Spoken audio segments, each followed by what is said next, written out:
Hello everyone, আসসালামু আলাইকুম। আমার ছোট্ট একটি মিনি ব্লগে তোমাদের সবাইকে স্বাগত। তোমরা সবাই কেমন আছো? আশা করি সবাই অনেক ভালো আছো, সুস্থ আছো।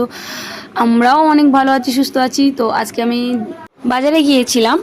আমার কয়েকটা জিনিস কেনার ছিল ব্লাউজের, কারণ আমার বান্ধবী সামনে পুজো, তো পুজোয় পড়বে, আমার কাছে একটা ব্লাউজ তৈরি করতে দিয়েছে।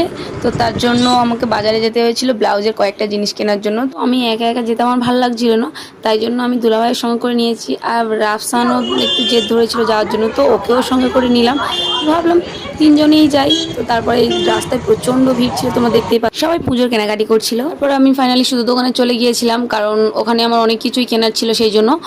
আর তারপরে আমি কাকুকে বললাম ব্লাউজের ফলস দিতে, কারণ ব্লাউজের একটুখানি কাপড় নিয়ে গেছিলাম কেটে সেম কালার নেওয়ার জন্য। তারপরে সুতো নিলাম, কাকু ওই যে ব্লাউজের মানে যে ফলসটা হয় ওটা আমাকে দিচ্ছিল কেটে। তারপরে রাফসানের জন্য মিষ্টিও কিনলাম ওখান থেকে। বলো বলো বলো, আব্বা ডাকো, এদিক থেকে ডাকো, এদিক থেকে কই আব্বা ডাকো, ডাকো না, কই ডাকো, ডাকো ডাকো মা, ডাকো ডাকো ডাকো, আবুজি ডাকো, আবার ডাকো আব্বা, আব্বু। তারপরে শেরপুরের সমস্ত কাজ মিটিয়ে আমরা চলে আসছিলাম বাড়ি। দেখতেই পাচ্ছ দুলাভাই গাড়ি চালাচ্ছিল, আর আমি আর রাফসান প্যাসেঞ্জার হয়ে পেছনে বসেছিলাম। তো ভিডিওটা কেমন লাগলো তোমরা সবাই জানিও।